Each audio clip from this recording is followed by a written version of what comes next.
Hello दोस्तों, कैसे हो सब। आई होप सब अच्छे हो गए, सब एकदम मज़े में हो गए। हम जहाँ जा रहे हैं वहाँ जंगल ही जंगल मिलता है।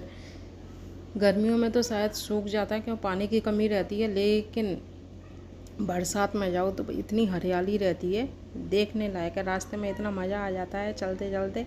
लेकिन आज हम बाइक से जा रहे हैं। बाइक में सुबह निकले थे, फिर भी बहुत धूप हो गई थी, ठंडी ठंडी हवा, लेकिन लू भी चल रही थी धूप के कारण। फिर चलते चलते देखो लाल मट्टी वगैरह सब, कुछ जगह लाल मट्टी के पहाड़ से रहते हैं और कुछ जंगल टाइप का आ जाता है। लेकिन इसको देखने में मज़ा, जो आनंद आता है ना, देखते रहो।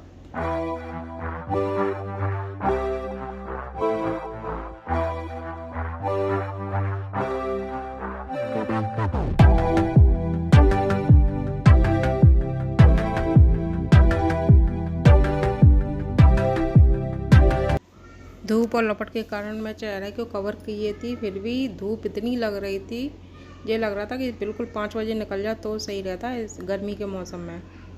लेकिन जो बाइक पे आनंद आता है ना, वो 4 व्हीलर में बिल्कुल ही नहीं आता। कुछ देर के लिए हम यहाँ पेड़ की छांव में रुके थे। यहाँ कुछ दूध वाले निकल रहे थे, कुछ सामने लेडीज़ें बैठी थी। लेकिन जो बाइक पे चलने का मज़ा है ना, किसी भी चीज़ में नहीं है। देखो ये सामने नीला सा मकान पता है ना, वहाँ पे देखो 2 लेडीज़ें बैठी थी, वो भी हमको देख रही थी, हम भी उनको देख रहे थे। फिर सीधे मिलते हैं आपको अपने घर जाकर। वहाँ इतनी प्यास लग रही थी, सबसे पहले मैंने हेडपम्प को किसी बच्चे से चलवाया, फिर मैंने पानी पिया था। पानी पीने के बाद इतना ठंडा ठंडा पानी था, पीने में आनंद आ गया। मंदिर में जाकर देखो, छोटा सा मंदिर है, फिर भी CCTV कैमरे वगैरह, सीताराम लिखा हुआ है। इतना बहुत बड़ा हॉल था जिसमें हम बैठ गए थे। सामने इसमें हनुमान जी हैं। ये सामने खिड़की दिख रही है, इसमें ठंडी ठंडी हवा आती है इतनी कि बिल्कुल देख मन खुश हो जाता है। ये सामने मेरे भतीजे वगैरह बैठे हैं जो अभिषेक कर रहे हैं। मतलब अभी तो थोड़ी सी पूजा चल रही है, फिर उसके बाद अभिषेक शुरू होगा। ये पास में मेरा बच्चा बैठा है, मैं भी बैठी थी। यहाँ पर कुछ टाइम बैठने के बाद मतलब मंदिर में जो सुकून और आनंद आता है ना, वो कहीं भी नहीं आता। मतलब मन, जो अंतरात्मा होती है ना, वो इतनी तृप्त हो जाती है कि बैठने से मन खुश हो जाता है। कहीं भी किसी भी मंदिर में जाके देख लेना आप, जो मंदिर में जाकर बैठने से आनंद आता है ना, वो कहीं नहीं आता। और दूसरा, घर पर जो सुकून और शांति मिलती है, वही चीज़ मंदिर में रहती है। बस देखो अभिषेक शुरू हो गया है। इसका पहले अभिषेक करेंगे पंचामृत से, दूध, दही, शहद, शिव अभिषेक हो रहा है। यहाँ पर पंडित जी बोले जिसको पुण्य लेना है वो अपना हाथ लगा सकता है सब्जी में, और जिसको नहीं लेना वो दूर खड़ा हो जाए। इसलिए मतलब भीड़ बहुत हो गई थी, सब लोग कर रहे थे। फिर उसके बाद अभिषेक शुरू हुआ।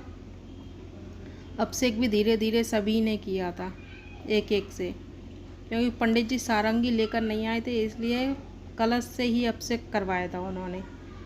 कलश से भी एक छोड़ रहा था, दूसरा पकड़ रहा था, दूसरा छोड़ रहा था, तीसरा पकड़ रहा था। पंडित जी वहाँ बैठे हैं जो मंत्र वगैरह उच्चारण करते जा रहे थे, अभिषेक चलता जा रहा था। सब लोगों ने अभिषेक किया धीरे धीरे। जो भैया खड़े हैं वो पानी डालते जा रहे थे। दूध और पानी मिलाकर जो अभिषेक होता है वो उस पर चढ़ाते हैं, वो वाला पानी मिलाकर डाल रहे थे। फिर उसके बाद कन्या वगैरह खिलाई थी हम लोगों ने। जो कन्या आ चुकी हैं, कुछ आ रही थी। एक और भंडारा चल रहा था पास में, जो अभी अभी आए हैं, जो आपको दिख रहे होंगे। देखो इनका जो सामान रखा था, वो एक और भंडारा वाला आए हैं। ये हवन कुंड है, इसमें हवन वगैरह होते रहते हैं। ज़्यादा बड़ा मंदिर नहीं है, छोटा ही सा मंदिर है, लेकिन इसमें सत्य, देखो भी मंदिर में चले विश्वास होना चाहिए। मानो तो भगवान है, ना मानो तो पत्थर की मूर्ति है। ये तो अपना मन जो बोलता है वो सही है। यहाँ पर राम जानकी की मूर्ति है, राधा कृष्ण की मूर्ति है, और पास में ही यहाँ एक बजरंगबली है, हनुमान जी बोलते हैं। उनके तो कई रूप है, कई नाम है। ये फतरी वाले हनुमान जी है। यहाँ पर कैसी भी आपको फतरी हो, सब कहती हैं निकल जाती है। और यहाँ कई पुण्य करने आती हैं और कईयों की निकली भी है। ये तो देखो भगवान का चमत्कार है, वो तो कोई नहीं कह सकता और न बता सकता है।